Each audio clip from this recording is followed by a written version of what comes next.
Somos abençoados, abençoadores, quando a misericórdia é nosso estilo de vida.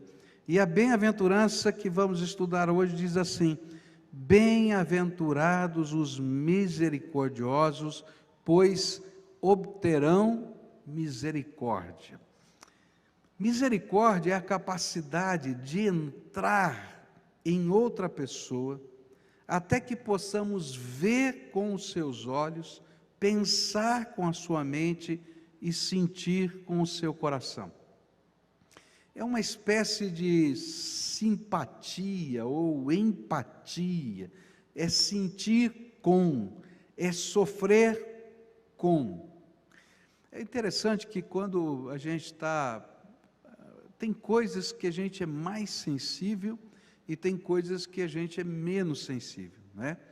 E quando há essas coisas que nós somos mais sensíveis, quando a gente as vê, quando a gente se depara com elas, uma das coisas que acontece é que a gente se coloca na condição daquela pessoa e a gente começa a sentir aquilo que a gente imagina que aquela pessoa está sentindo. E aí, então, por exemplo, se você tem um filho pequeno e dependendo da situação que você está olhando, envolve uma criança que tem a mesma idade do seu filho, é automático. Sem querer, você olha aquilo e diz: podia ser o meu filho. Nossa, o que eu vou fazer aqui, não é? E a gente se coloca naquelas condições, e é isso que a Bíblia está dizendo. Misericórdia é quando eu posso entender, sentir junto com aquela outra pessoa o que está acontecendo. E essa era a capacidade mais especial do nosso Senhor Jesus Cristo. Quando a gente lê o Evangelho de Marcos, a gente vai descobrir que Marcos registra que Jesus era movido de íntima compaixão. E porque ele era movido de íntima compaixão, o milagre acontecia. Então Marcos vai relatando os milagres e ele acrescenta: Jesus, movido de íntima compaixão, fez aquilo. É como se Jesus estivesse passando, vendo o sofrimento humano, vendo o problema, ele sentia junto com aquela pessoa, e por sentir junto, ele liberava uma graça, um poder, e aí algo tremendo de Deus acontecia. A grande lição dessa bem-aventurança é que os abençoados, ou seja, aqueles que receberam a misericórdia de Deus nas suas vidas, descobrem que são colocados neste mundo para serem as mãos, os pés, a boca do nosso misericordioso Salvador. E aí a gente está andando pelo caminho, e assim como Jesus, nós somos movidos de íntima compaixão, ou até diria mais, cheios do Espírito Santo de Deus. Nós sentimos o que Deus, sentimos o que Jesus está sentindo, e aí somos tocados para exercer a misericórdia. A gente pode perceber que Deus quer que tanto a graça como a misericórdia, que são características da sua natureza, elas possam ser vistas na sua igreja, no seu povo, e especialmente nos líderes que ministram no seu nome.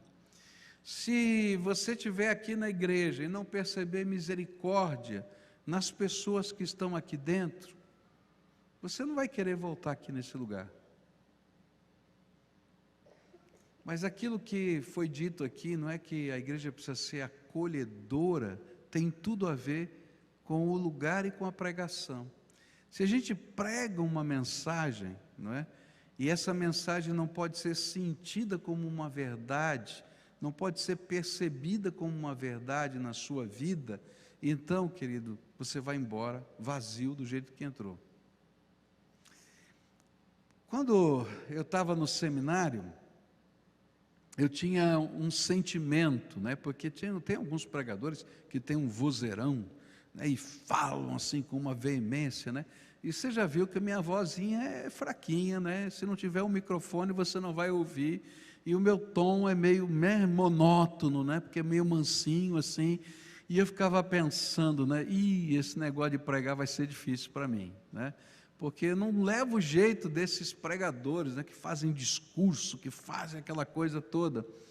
E um dia eu estava na aula de aconselhamento pastoral, e um professor disse para a classe toda, que você pode dizer várias mensagens diferentes com a sua boca, mas que cada pessoa que está ouvindo você, ela não vai apenas ouvir o que você fala com a sua boca, ela vai perceber o seu gesto, vai perceber a sua expressão facial, vai perceber o seu tom de voz, e à medida em que você está vendo e ouvindo, essa mensagem tem um sentido diferente para o seu coração. Aí eu comecei a ficar um pouquinho animado, né? Por quê? Porque eu falo com o meu coração. Eu não consigo falar com a veemência da minha voz, ou com a autoridade de um grito, que parece que eu estou dando bronca quando eu faço isso, mas eu falo aquilo que eu sinto, e só consigo falar aquilo que Deus colocou na minha alma. É mais ou menos isso que o Espírito Santo quer que aconteça na minha vida e na sua vida. A misericórdia nada mais é do que a gente sentir junto com Deus. A gente está andando pelo caminho, Deus está vendo e Ele está sentindo, e Ele está dizendo: está vendo, meu filho? Você é a pessoa que eu escolhi para fazer diferença nessa situação. E aí a gente vai fazer diferença. A gente não pode resolver o problema do mundo, não é? Mas eu posso fazer alguma coisa. E aí a gente vai caminhando por essa vida, crendo que eu posso fazer diferença, pelo menos na vida de alguém. É interessante porque graça, que é favor imerecido que Deus nos dá, lida com a culpa. Você é pecador, eu sou pecador, se não fosse a graça de Deus eu estava perdido. Ele lida com a culpa. O perdão de Deus vem porque Jesus, cheio de graça, morreu na cruz do Calvário por mim. Mas a misericórdia lida com a dor, porque o pecado que está em mim está gerando sofrimento, e o pecado que está na sociedade está gerando sofrimento comunitário. Eu assisti uma reportagem ontem, né? Estava terminando a mensagem e parei para tomar um cafezinho com a minha esposa, e estava lá um repórter, esses repórteres sensacionalistas, e tinha uma mãe que tinha sido chamada na delegacia, não é? Porque o seu filho tinha sido preso, junto com outros adolescentes, roubando um ônibus. E aquela mãe chegou lá, viu o seu filho, e começou a dar-lhe uma bronca, pegou o chinelo e começou a bater nele, e disse: não te criei para isso. Interessante que antes daquela mãe chegar, não é? Aqueles três estavam dando risada, eram três garotos dando risada, batendo papo, e por que você fez isso? E estava lá naquela situação, mas quando aquela mãe chegou, pegou o chinelo e falou: não te criei para isso, está pensando que o quê? Eu sou trabalhadora, dou tudo que eu posso para você, por que você me faz passar essa vergonha? Daí o garoto começou a chorar, acho que não foi por causa da chinelada, foi pela atitude da mãe, pela vergonha que ela estava passando, e aí ele mudou o discurso, falou assim: ser ladrão é ruim, olha aqui a algema. É interessante, porque você está lá vendo aquilo, e de repente aquele menino pôde sentir o que a mãe estava sentindo.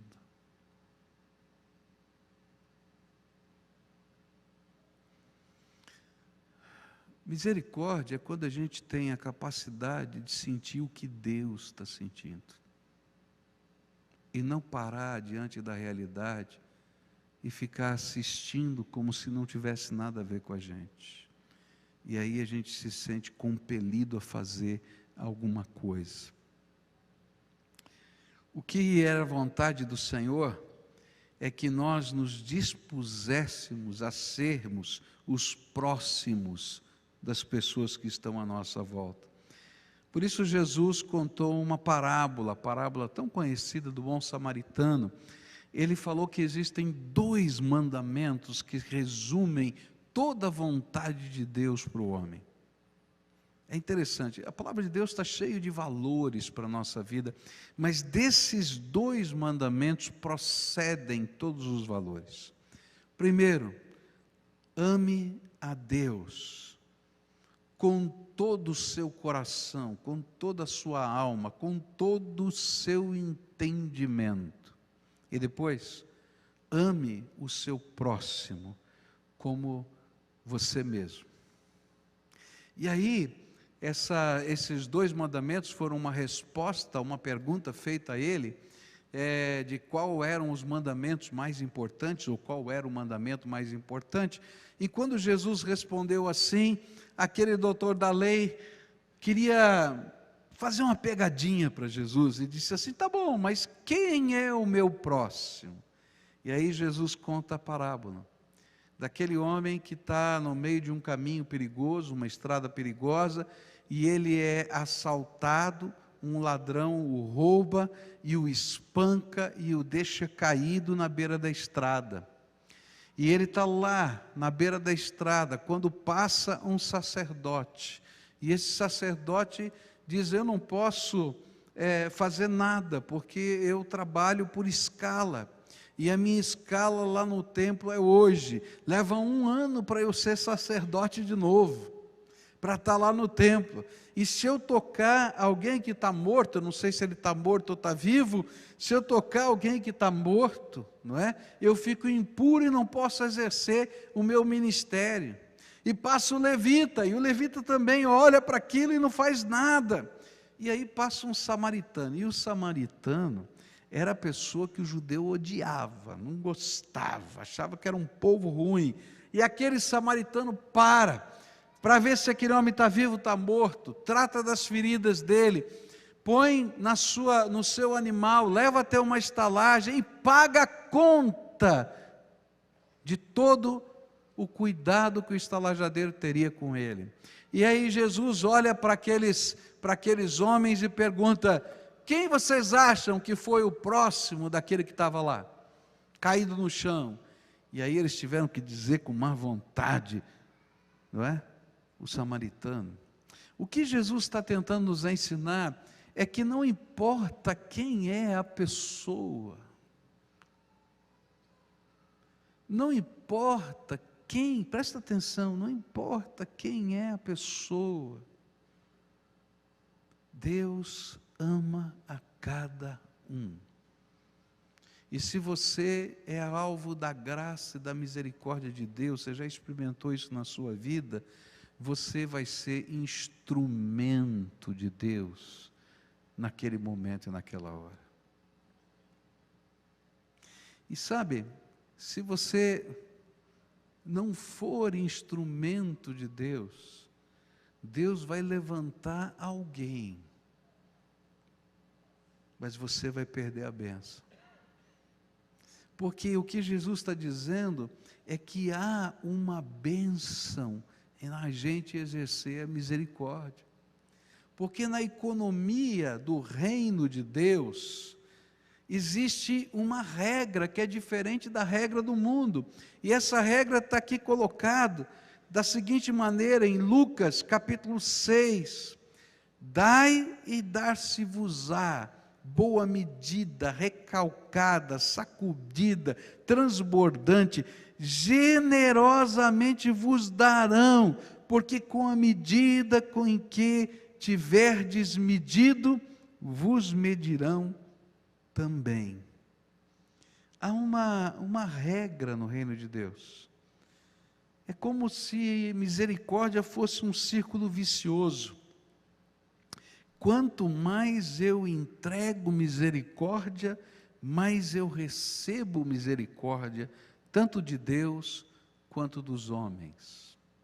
Por quê? Porque a gente está semeando algo que veio do trono de Deus. A grande pergunta não é se você acredita ou não acredita nesse valor. A grande pergunta é: qual a última pessoa a quem você exerceu misericórdia? com quem você se envolveu. Eu não estou falando de esmola, eu estou falando de envolvimento. Eu tenho um amigo que diz que a gente pode logo descobrir o que realmente é valor na vida do outro, e não apenas papo furado, conversa mole, se a gente olhar o talão de cheque e a agenda dessa pessoa. Ali você vai encontrar os valores dessa pessoa. Quem são os alvos da misericórdia de Deus que Deus colocou diante de você no meio do seu caminho? Talvez tenha um vizinho teu que precisa da misericórdia de Deus. Talvez tenha um parente teu que precisa da misericórdia de Deus. Talvez tenha alguém que você viu na rua que precise da misericórdia de Deus. Eu estava numa célula outro dia e aquela irmãzinha querida, não é, nova convertida, aquela dor, ela então passou por uma pessoa no meio da rua e deu uma ajuda, não é? E depois, movida pela compaixão de Deus, diz assim: o que é que você mais gostaria de receber? E essa pessoa olhou para ela, e essa foi para mim uma lição de Deus para a vida dela. Ela mesma disse isso, e disse assim: sabe, eu queria tanto ter uma Bíblia. Você arrumaria uma Bíblia para mim? O cara estava na rua.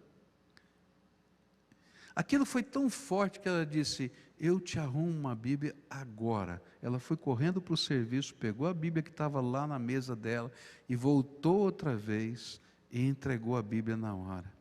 E sabe, a gente vai entender os processos da misericórdia, não apenas quando a gente faz alguma coisa que a gente acha que o outro quer ou precisa, mas quando eu entro dentro do coração da pessoa. Queridos, às vezes, aquilo que a pessoa precisa está tão fácil, está tão perto, que só precisa ter alguém que tem o coração de Jesus, movido pela graça para fazer diferença.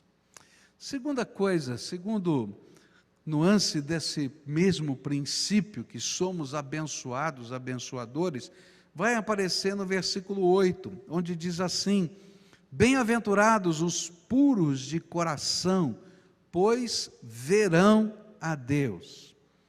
Eu tentei parafrasear esse texto e ele ficou mais ou menos assim: bem-aventurados são os puros, não somente na superfície, mas no próprio âmago dos seus seres, na fonte de onde emanam todas as suas atividades, pois eles verão a Deus.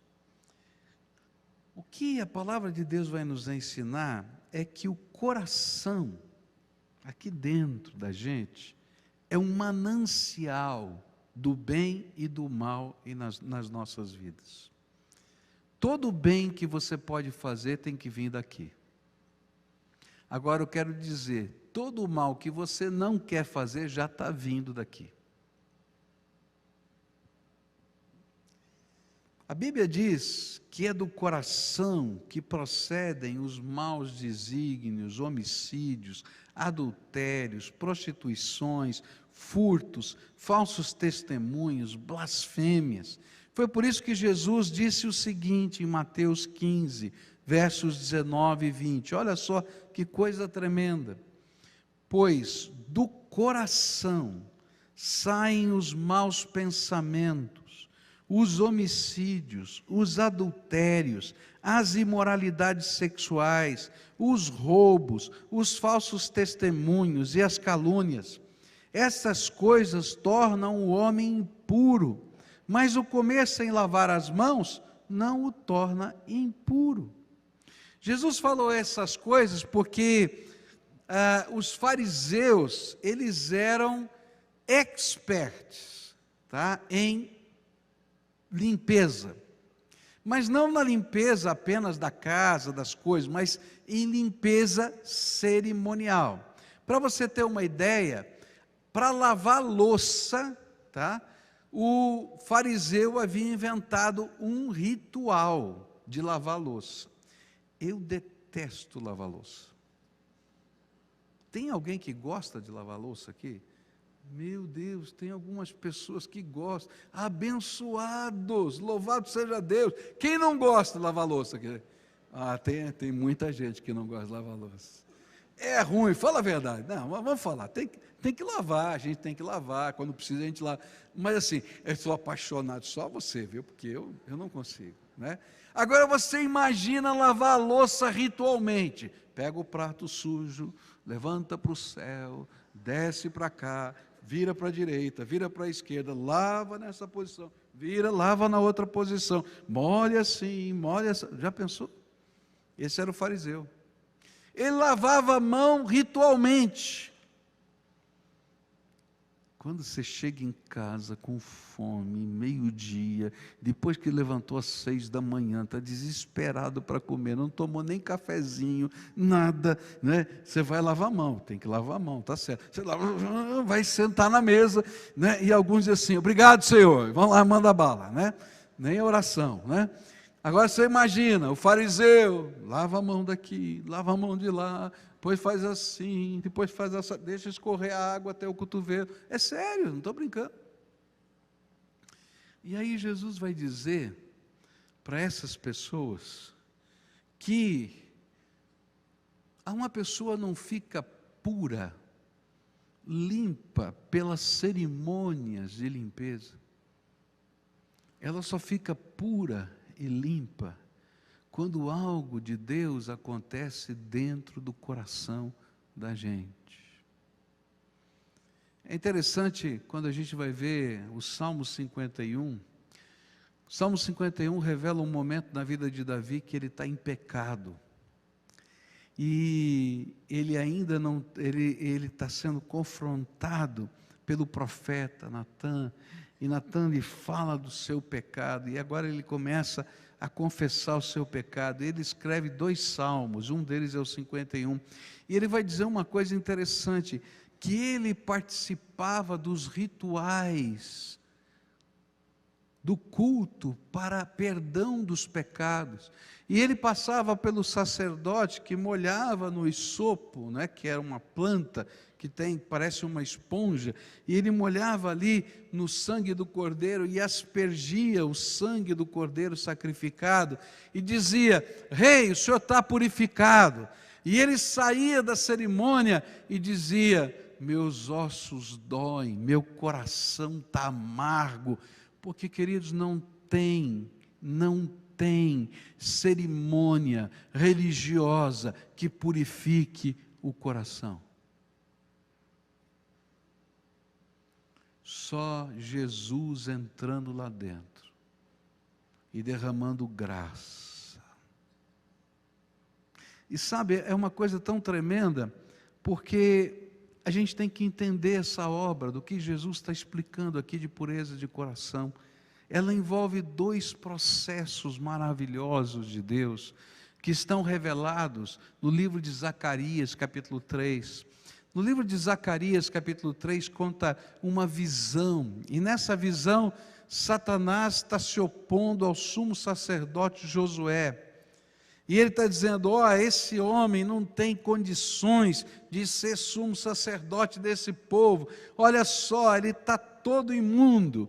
E aí, o anjo do Senhor que está brigando contra Satanás, diz assim: eu vou te repreender, que o Senhor te repreenda, Satanás, porque esse homem que está aqui é um tição tirado do fogo. Sabe, a obra de Deus, ela começa quando Jesus invade o inferno, mete a mão lá dentro e arranca você como um pedaço de madeira fumegante de uma fogueira, e tira para fora. E sabe, queridos, todos nós, quando fomos alcançados pela graça de Deus, fomos arrancados, diz a Bíblia, do reino das trevas, e fomos conduzidos, arrancados e colocados no reino da luz e do amor do Todo-Poderoso Senhor e Salvador Jesus Cristo. A gente foi arrancado de lá. Agora, quando a gente é arrancado dessas condições que eu estou falando, a gente vem todo marcado. A gente vem todo marcado pela nossa história. Nessa figura, você vem cheirando a fumaça. Se não vier, fumegando. Está entendendo? Você tem as marcas do fogo na tua vida. Você tem as marcas da tua história. E essas marcas estão dentro de você. Eu conversava com uma pessoa que tem... Jesus fez uma obra muito linda na questão do homossexualismo. Essa pessoa, ela disse, mas pastor, eu vivo uma batalha tão grande porque eu tenho desejos.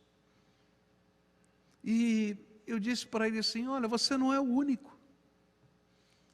Porque as coisas que a gente traz dentro da nossa história estão aqui na nossa cabeça, estão aqui no nosso coração. E conforme a gente alimenta a nossa alma ao longo da vida, essas coisas vão fazendo força dentro da gente, e a gente nem sabe por quê, mas a gente está fazendo.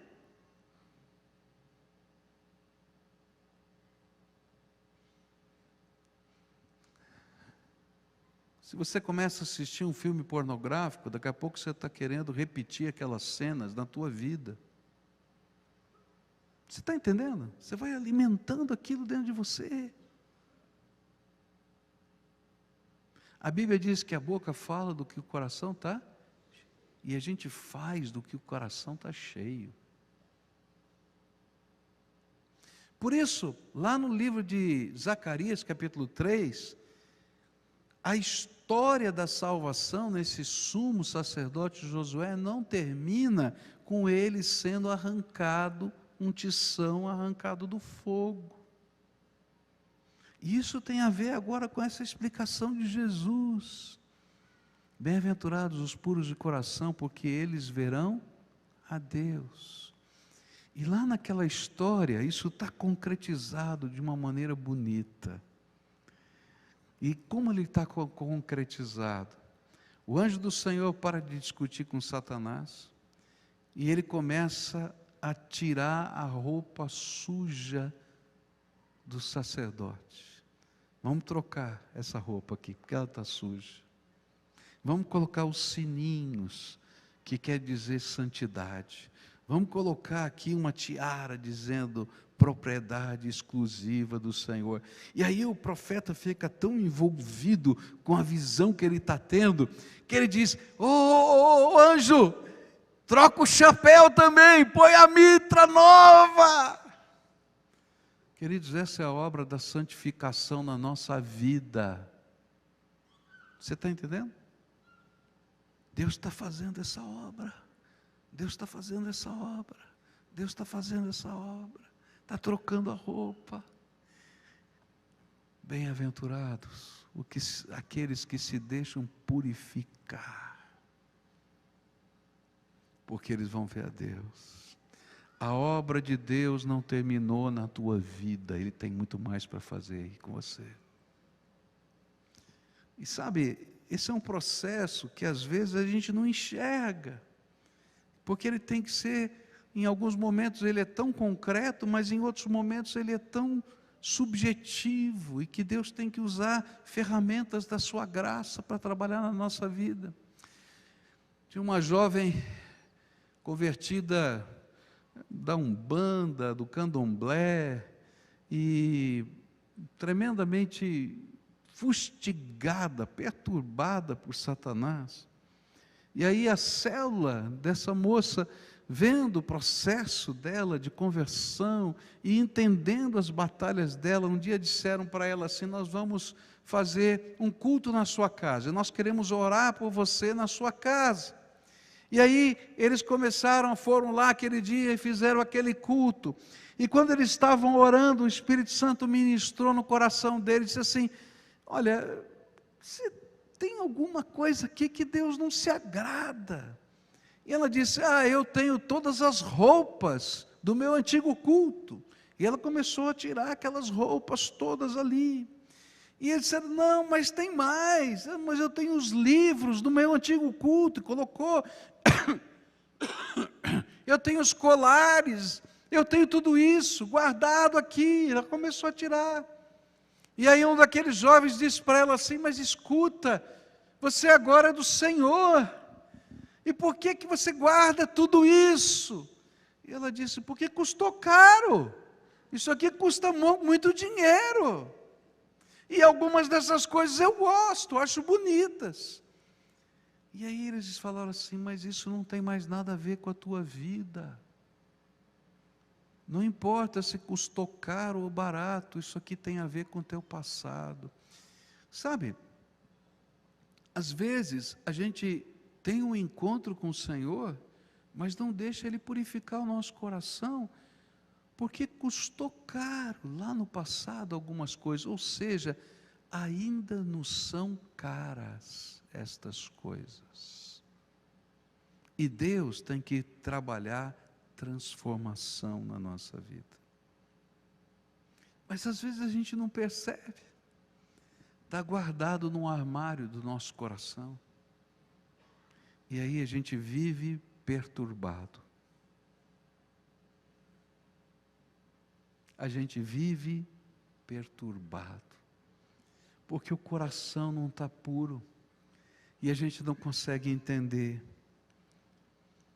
Ficar limpo, no conceito da palavra de Deus, no conceito grego da palavra, significava lavar roupa suja, separar a palha do trigo.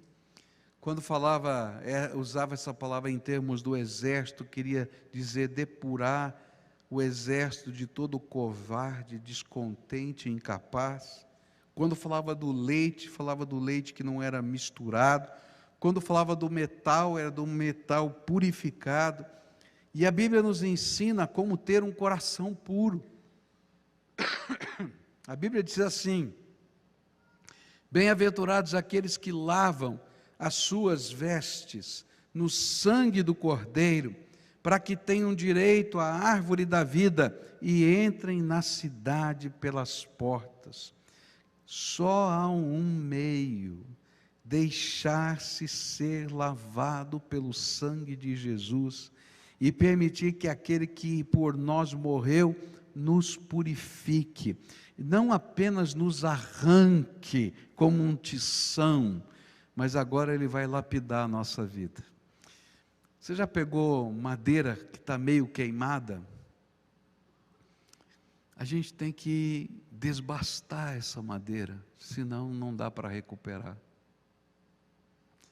E às vezes o Senhor vem com o canivete dele e vai desbastando a madeira. Mas Deus não faz apenas um remendo. Você já viu gente que consegue pegar um canivete e fazer uma escultura só com um canivete? Deus está esculpindo uma obra de arte na tua vida. Ele não quer você todo queimado, todo lascado, todo arrebentado. Ele quer te dar um coração puro. E na medida em que Ele está fazendo essa obra dentro de você, você se torna expressão da glória de Deus. Nessa manhã eu queria orar por você, porque eu creio que há uma obra que Deus precisa fazer na minha vida e na sua vida, que é permanente. Salvação é um ato. Ele coloca a mão no inferno e arranca você. E você é um tição tirado do fogo. Mas a obra da santificação é um lapidar da tua vida, onde o coração vai ficando puro um pouquinho de cada vez, onde as marcas da tua história, as coisas que estão enfiadas na tua cabeça vão sendo depuradas, onde aqueles desejos que eram desejos ardentes vão mudar, porque o Senhor vai mudando você de dentro para fora. E algumas vezes Ele vai ter que interferir em algumas áreas, porque você não é capaz de perceber onde você precisa ser lapidado. E Ele vai ter que fazer uma obra maior na tua vida. Nessa manhã eu queria orar muito com você, por uma obra de libertação na tua vida.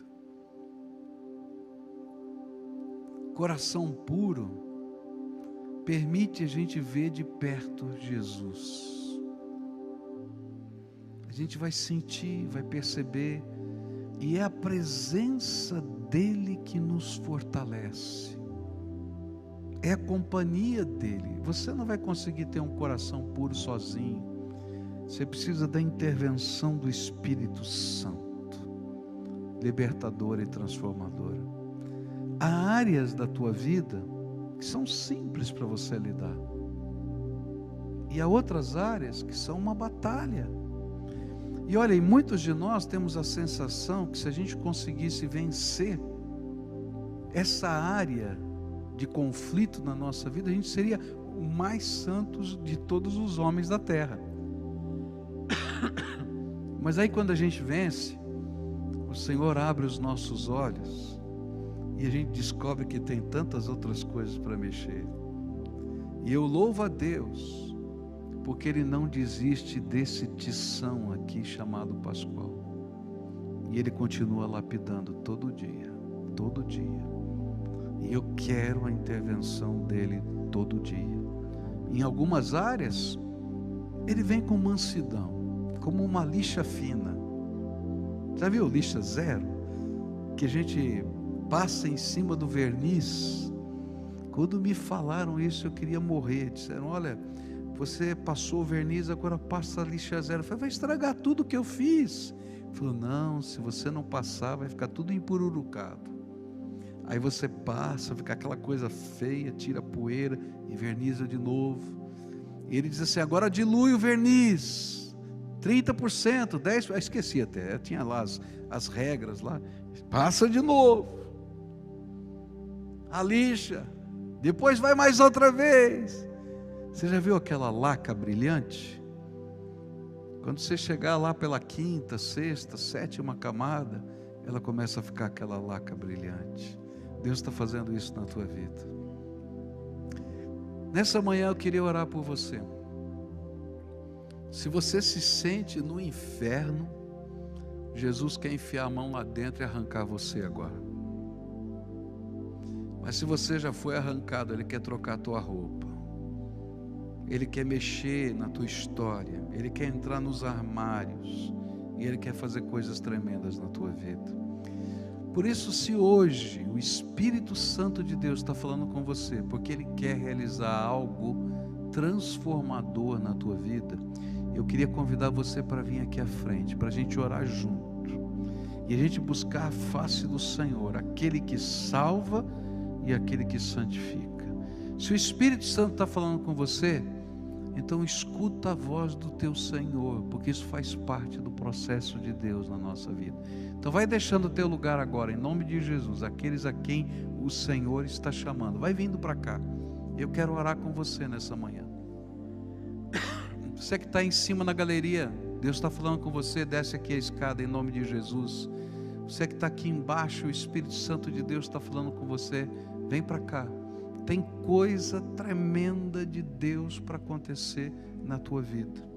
Tem coisa tremenda de Deus. Só Ele pode fazer. Só Ele, mais ninguém pode fazer. Só Ele pode fazer.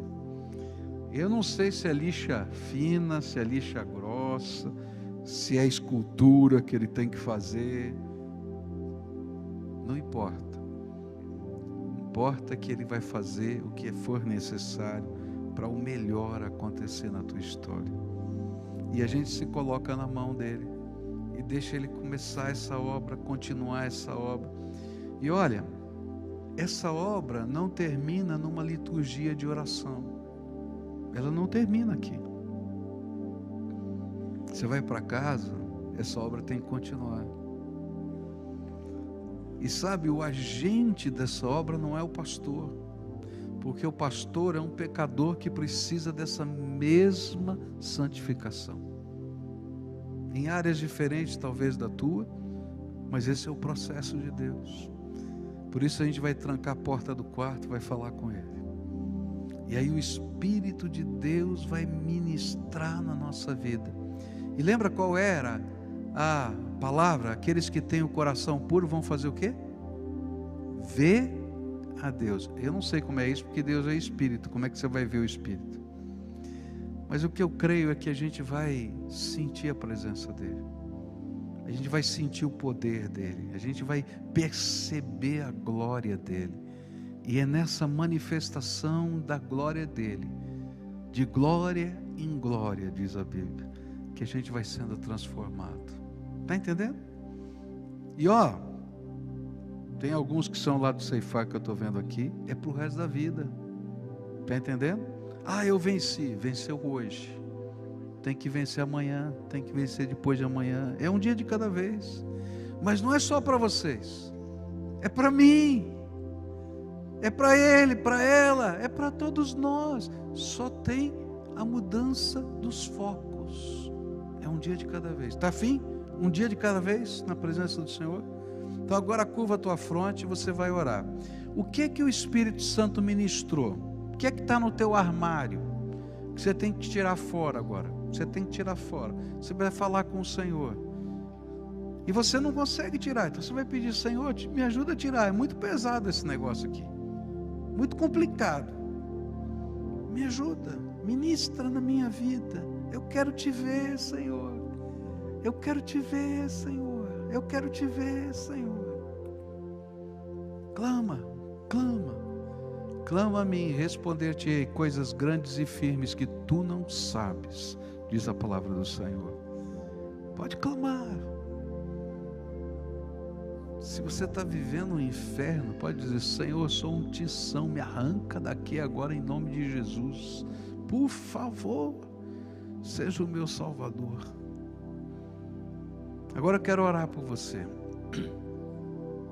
Pai querido, em nome de Jesus, o teu Filho, que nós estamos reunidos aqui, e esse povo que aqui está, não veio aqui por causa de uma palavra de um pastor.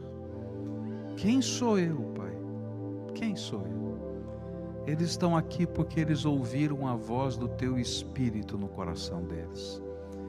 E aquilo que o Senhor prometeu, que os puros de coração veriam o Senhor, está começando aqui.